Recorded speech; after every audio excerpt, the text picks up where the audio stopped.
Hello friends, good morning, welcome back to my channel. তো দেখো, এখন আমি টিউশন থেকে বেরিয়েছি। এখন বাজে সকাল ওই 9টা মতন। তো ওই কালকে ছেলের যেহেতু স্কুলে অনলাইনে এক্সাম হয়েছিল, সেই খাতা জমা দেওয়ার ডেট ছিল। তো আমি এখন ওই ব্যাগে খাতাটা নিয়ে নিয়েছি, এখন স্কুলের দিকে যাচ্ছি।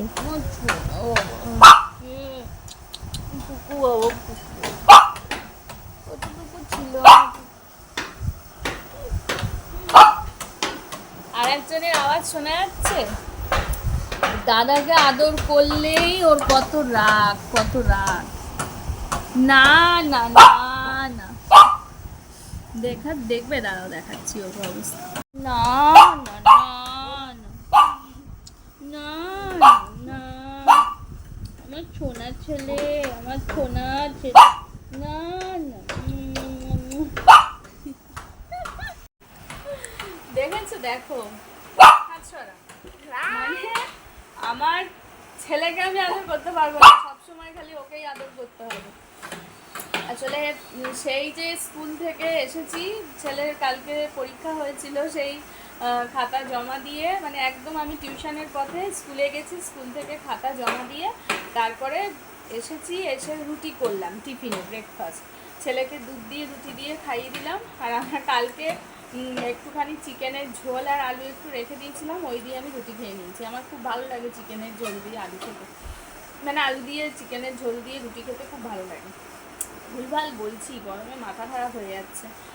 তো এখন এই শুয়ে শুয়ে না একটু ল্যাট খাচ্ছিলাম, মানে বাইরেটা তাকালে আর কাজ করতে ইচ্ছা করছে না। যদিও বাইরে কোনো কাজ থাকে না, শুধু একটু ওই খাওয়ার জলটা ভরি টাইম কলের জল থেকে, আর বাদবাকি সব ভিতরেই, বাবা ওরকম করে না, তো ভিতরেই সব কাজ ট্যাঙ্কির জলে। বাইরে শুধু ওই, আর বাইরেটা এমনি ছায়াও আছে, কিন্তু কেমন যেন একটা লাগছে, মনে হচ্ছে খালি শুয়ে থাকি আর শুয়ে থাকি, শুয়ে থাকি। এখন উঠবো, এখন 12টা বেজে গেছে, 1টার মধ্যে আবার জল চলে যাবে। ডিস্টার্ব করো না বাবা। উঠবো, উঠে এখন এই জল ভরবো, তারপরে কেচেছি, এসে কেচে দিয়েছি। কাঁচা তেমন নেই, কেচে আজকে ছাদে যাইনি, ওই উঠোনেই দড়ি টানিয়ে ওখানেই মেলে দিয়েছি, মানে উঠোনে একটা ছোটো দড়ি আছে, ওখানে মেলে দিয়েছি, আজকে ছাদে যাইনি। যা গরম, যেখানে মেলছি সেখানেই শুকিয়ে যাচ্ছে।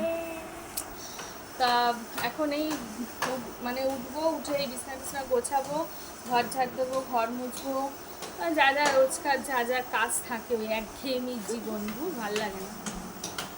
আর হচ্ছে এইটা না, যতই মানে নাইটি দিয়ে ঢাকবার চেষ্টা করি, মানে কি যে এখানে একটা, এইখানে একটা, মানে এগুলো আমার ছেলে যখন 11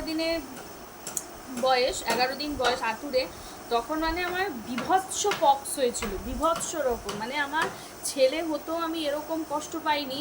ওর মানে আতুরে ওই পক্স হতে আমি যা কষ্ট পেয়েছি, মানে এইটুখানি ছোটোর থেকে মেজো বড়, মানে সেজো, সব রকম ছিল, মানে গা ভর্তি, মুখ ভর্তি। আমার মা না লাস্টে ড্রেসিং টেবিলের আয়নাটা ঢেকে রেখেছিল, যাতে আমার মুখটা আমি না দেখি। মানে মুখে, নাকে, মানে এক এক জায়গায় এরকম দলা দলা, মানে এত এত এত এত পক্স, মানে এক এক জায়গায় মানে দলা দলা, পুরো সারাটা শরীর ভর্তি হয়ে গিয়েছিল। তা যাই হোক, ওই সময় খুব কষ্ট পেয়েছি, মানে ছেলেটাকেও আমার সাথে রাখতে পারিনি।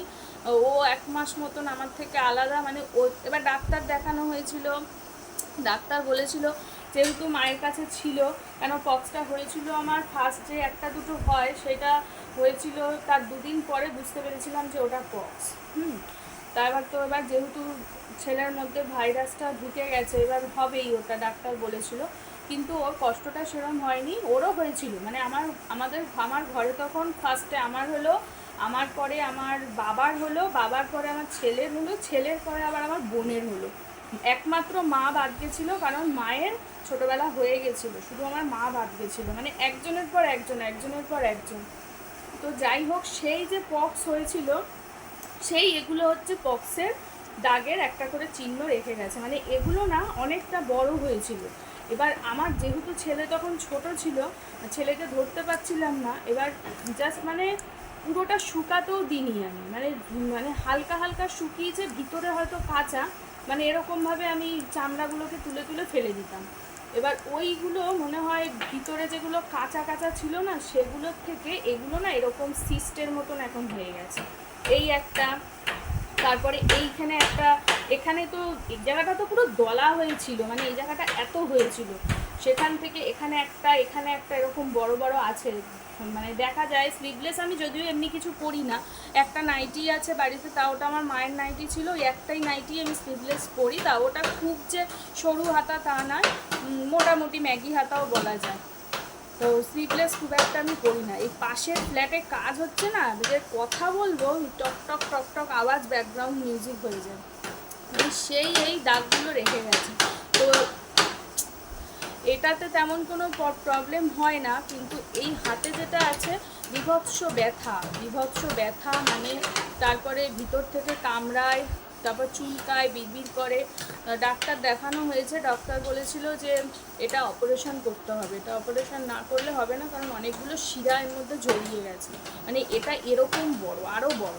তো এই একটা রয়েছে, মানে যতই নাইটি দিয়ে তুলে এটাকে ঢাকার চেষ্টা করি না কেন, এবার সেই দেখাই যায়। তাই অনেকের হয়তো প্রশ্ন হতে পারে এটা কি, অনেকে ভাবে যে এটা তেল পড়ে ফোসকা পড়ে গেছে, কিন্তু নয়, এটা সেই পক্সের রেখে যাওয়া চিহ্ন।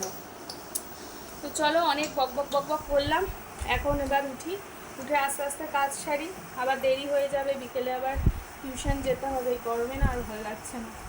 তো চলো একবারে সব কাজকর্ম সেরে তারপরে আবার আসছি। আমার লুচি মা কই? অনেকক্ষণ ডেকেছে, ওর দাদাকে আদর করছিলাম, দেখছিল ওখানে দাঁড়িয়ে দাঁড়িয়ে, ডেকেছে অনেকক্ষণ। আমি যে একটু আয়, একটু আদর করে তারপরে উঠি, দে ওকে একটু দে আমার কাছে। আছো ওই যে ওর দাদা নিয়েছে। এছো মা, এছো, ছেড়ে দাও মা, একটু ছেড়ে দাও, আসুক। এছো কোলে এসে বসো, এসো। ওলে বাবালে, দাদাকে আদর করেছি। আর ও দাদা আবার ধরেছে বলে আবার মাথাটা তুলে দেখে নিল দাদা কেন আমাকে ধরেছে। দাদা আমাকে ধরতেও পারবে না।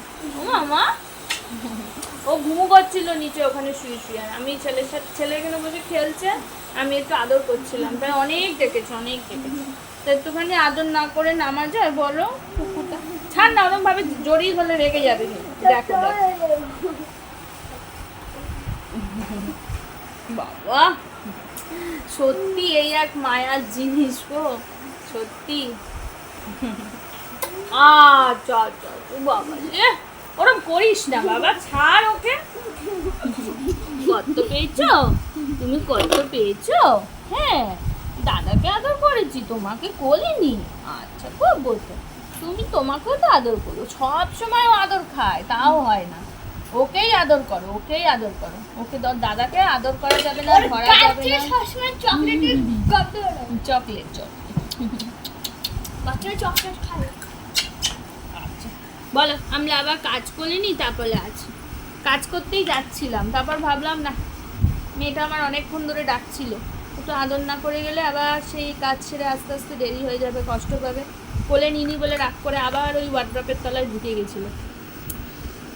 মায়ার জিনিস, বড্ড মায়া। যাদের বাড়িতে আছে তারা জানো যে এরা কি জিনিস হয়, কত মায়া। আমি আগে এত ভয় পেতাম, আমি কারুর বাড়িতে থাকলেও তাদের মানে বাড়িতে ঢুকতামই না। সেখানে আমি আনতে বারণ করেছিলাম অনেকবার, আমার বর জোর করে নিয়ে এসছে ওকে। সেই যে নিয়ে এসছে তখন ও 31 দিনের, এইটুকু একদম পুচকু, তখন সেরেল্যাক খেত, তখন থেকে মানুষ করছি। আর সারাক্ষণ যে নিয়ে এসছে তার তো কোনো হেলদোল নেই, সারাক্ষণ। আর ওর কাছে স্নানও করবে না, ওকে মানে ও ধরলেই ও রেগে যায়। ও আমার কাছেই, ও সারাদিন থেকে না, মানে আমার কাছেই ও ভালো থাকে। আর আমারও হয়ে গেছে সেই মায়ার জিনিস। যাদের বাড়িতে আছে তারা জানো যে এরা যে কী যে মায়ার জিনিস হয় বলে, মানে একটু শরীর টরীর খারাপ হলে মানে কেমন লাগে, নিজেদেরই পাগল লাগে। আর যেহেতু এরা কিছু বলতে পারে না, তো আরও বেশি কষ্ট লাগে যে কী হলো। চলো আবার আসছি পরে, একবারে কাজ সেরে নিই, কাজ সেরে তারপরে আবার আসছি। তো আজকে রান্না হয়েছে পুঁই শাক চিংড়ি মাছ দিয়ে, আর হচ্ছে এখানে পাবদা মাছ দেখো ভেজে রেখেছি। পাবদা মাছটা করবো একটু অল্প সর্ষে আর পোস্ত দিয়ে করব, গরমে বেশি সর্ষে দেব না। তারপরে আমার স্নান হয়ে গেছে, এবার ফ্রিজে টোনার থাকে, স্নান করে বেরিয়ে একটু টোনার মেখে নিচ্ছি মুখে। আর এদিকে মাথা আশ্রিয়ে চুলটা বেঁধে তারপরে একটু সিঁদুর পরছি, মানে খোলা চুলে সিঁদুর পরে। স্নান কমপ্লিট হয়ে গেছে, সিঁদুর করে নিলাম। এবার আজকে একটু বেলা হয়ে গেছে, এখন 3:30 বাজে। ওই যে আরেকজন খেয়ে দে ওই যে একদম রান্নাঘরে ওখানটায় গিয়ে শুয়ে আছে। তো ছেলেকে খেতে দেবো, আমি স্নান করবো। আজকে একটু ওই যে বসে বসে সময় নষ্ট করছিলাম, 12টা অবধি বসে বসেই ছিলাম, তারপরে কাজ সারলাম, রান্না হলো।